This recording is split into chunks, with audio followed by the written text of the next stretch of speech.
On est toujours en direct depuis le pavillon de la certification Origine France Garantie. C'est fait en France, la télé, depuis le salon du Made in France, le MIF Expo. Pour finir cette dernière émission avant les Grands Prix, un moment particulier au salon du Made in France, j'ai le plaisir d'être accompagné par Elisabeth Assayag. Bonsoir Elisabeth. Bonsoir, comment ça va? Ça va très bien, on te retrouve sur Europe 1 tous les jours de 20h à 21h. La France bouge. La France bouge évidemment, donc nous avons notre place ici au salon de Made in France. Avec une émission d'ailleurs enregistrée depuis Avec une le émission salon. qui a été enregistrée hier et diffusée hier soir depuis le salon. Chaque année, nous sommes présents. Et moi, je vois chaque année ce salon grandir, grossir avec de plus en plus d'exposants et qui font la fierté de notre beau pays. Chaque année, plus d'exposants, chaque année, plus d'idées, chaque année, plus d'innovations. Et ça fait du bien. Ça fait du bien. La France bouge et on va le prouver sur ce plateau. Elle bouge notamment grâce à nos pieds, parce qu'on commence avec des chaussettes, mais aussi des collants, des pulls, des cabans, des baskets. On ne s'arrête pas chez Berthe Grandpied. Bonsoir Régis. Bonsoir. Merci d'être avec nous. Je continue à présenter nos autres invités de ce soir chez Montlimar avec Juliette Biotto, fondatrice de Montlimar. On a aussi des chaussures, on a surtout un vestiaire au maximum éco-responsable, sinon que éco-responsable, mais surtout le plus compétitif possible. Ça, c'est aussi une des promesses de chez Montlimar. Oui, tout à fait. Bonsoir. Avec plaisir d'être avec vous et Adrien Duhamel, fondateur de C'est du cycle. Exactement. Bonsoir. Bonsoir. La France bouge avec le vélo électrique du coup. Exactement, la France en mouvement. Elisabeth, est-ce que les visiteurs disent quand ils viennent visiter ce salon, c'est qu'on a souvent du mal à imaginer toute la diversité qu'on sait encore fabriquer en France et même qu'on relocalise et qu'on réindustrialise. Toi, tu rencontres cette France tous les soirs. Oui, je les rencontre tous les soirs. Ça fait 4 ans que j'ai la joie et l'honneur de présenter cette belle émission sur Europe 1. Et chaque année, de plus en plus d'entrepreneurs, j'ai envie de dire jeunes entrepreneurs, mais c'est pas entrepreneurs jeunes par l'âge.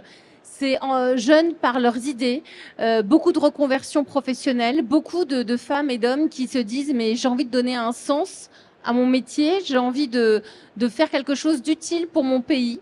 Et donc, ils se retroussent les manches, ils y vont et quels que soient les domaines, on le voit, que ce soit dans l'alimentation, dans le textile, dans la mobilité, on a la chance d'avoir un beau pays avec des talents. La fameuse quête de sens. La quête de sens est née avant le 21e siècle chez Berthe Grandpied. Régis, un ambassadeur du Made in France avant que même le Made in France ne soit prononcé dans les médias finalement. Ouais, bravo. Moi, Berthe Grandpied était créé il y a 24 ans et pas 24 mois. Voilà, ouais. C'est encore une jeune start-up. Ouais, absolument, absolument. Non, belle aventure passionnante.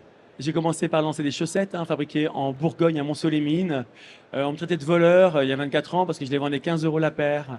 Et on n'est qu'en France, alors on s'en fiche, c'est trop cher. J'ai pas lâché. Aujourd'hui, c'est 400 000 paires par an. Voilà. Et ensuite, des collants à Nîmes, puis des pulls à Nantes, chez Royal Mer, voilà. Et puis des chaussures dans le Maine-et-Loire, voilà. Et puis une folie, un caban fabriqué chez Lénard Cordier à Hasbrook. Très très belle maison. Et voilà, avec une doublure très personnalisée, tous numérotés. Voilà, je suis c'est assez marrant, c'est une belle aventure. Une belle aventure. Justement, tu montrais Juliette parce que Montlimar, c'est aussi une entreprise qui a un lien avec l'univers de la chaussure. Je pense notamment au groupe Eram. Je parle de mémoire, mais je crois qu'il y a un lien familial. Oui, tout à fait. Mon arrière-grand-père a fondé le groupe Eram en 1927.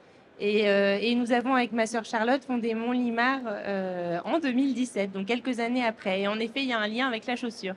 Il y a un lien avec la chaussure, d'ailleurs, des chaussures qui font partie de votre collection que vous proposez. Je me déplace. Là, on va avoir des chaussures de pluie. Alors moi, j'adore montrer vos produits et vos chaussures de pluie parce que souvent, le retour qu'on va avoir, c'est de se dire oui, mais le Made in France, c'est trop cher. Combien ça coûte une paire de boots chez Montlimar? Donc ces boots sont à 85 €.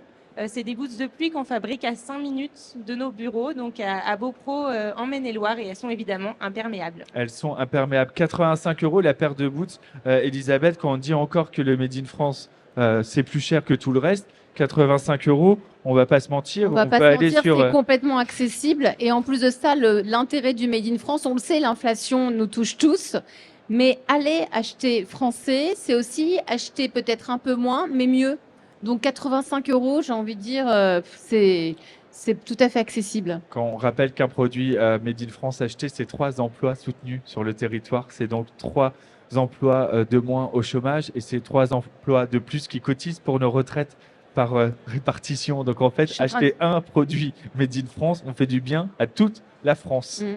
Exactement. Et en plus de ça, produire français, c'est aussi relocaliser parce que les chaussures, ça a été difficile de relancer la filière, non? Tout à fait, ça a été difficile, pardon, et ça a été vraiment une décision presque politique, je dirais, de toujours conserver notre outil de production historique Et dans comment notre vous bassin. avez fait? Une décision d'entreprise. On a la chance d'être une assez grosse entreprise, donc ça a été un effort pour chacune de nos marques de maintenir cet outil de production en France, à Montjean-sur-Loire. Et aujourd'hui, on en est très fiers et il se redéveloppe. Montlimar, finalement, vous avez presque été incubé par le groupe Eram aussi. Hein. Ça a été ce qui a permis de créer la marque et de donner un petit peu le temps qui est très cher quand on lance une aventure entrepreneuriale. Tout à fait, c'est une réelle chance qu'on a avec ma sœur Charlotte, puisque aujourd'hui on est 7 personnes entièrement consacrées à l'opérationnel de Monlimark, à la marque, et on a la chance d'avoir le groupe en support pour tous les services juridiques, RH, etc. Donc c'est une réelle chance dont on est bien consciente. Bravo en tout cas. Juste Félicitations. vraiment.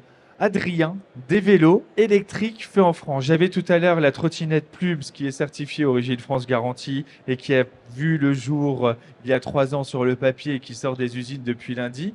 Là, ce sont des vélos électriques, c'est du cycle. Tout à fait. Quelle est cette aventure? Bah, c'est mon aventure en fait. C'est 6 ans de vie à l'étranger. Et puis finalement, Vous étiez où? en Suisse. Et j'ai pu voir. hyper loin. Oui, c'est ça. Ouais, c'est pas très loin. Hein, À l'autre mais bout du c'est quand monde. même, mais c'est quand même différent de la France. Il y a une autre politique, une autre culture, une autre mentalité. Et en fait, au bout de 6 ans et surtout une période de Covid, j'ai pu voir que les villes françaises évoluaient et qu'il n'y avait pas forcément de réponse aujourd'hui sur le marché. Et un vélo simple d'utilisation, maniable, confortable et fabriqué en France. Et donc toute l'aventure est née de ça il y a maintenant 3 ans. Et c'est 2 ans de projet pour aboutir à ce vélo Mobi que j'ai co-conçu avec des clients, des lecteurs et des utilisateurs. Ce vélo, il est conçu dans vos propres ateliers? Oui, j'ai conçu le vélo, c'est moi qui l'ai dessiné. Donc dessiner un vélo, c'est-à-dire quoi? C'est-à-dire donner une géométrie, donner une forme, donner vie à un produit, donc par des éléments, des composants.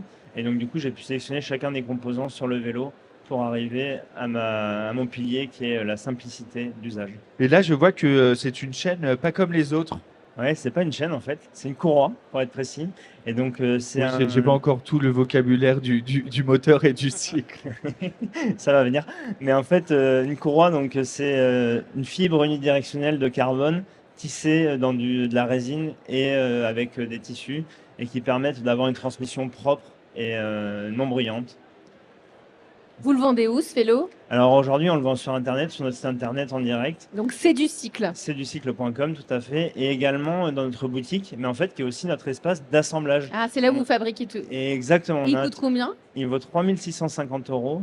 Et donc, c'est un atelier ouvert. On propose également à nos clients de venir l'assembler avec nous. Moi, je suis industriel initialement et j'ai toujours évolué dans le monde de Dans quelle l'industrie.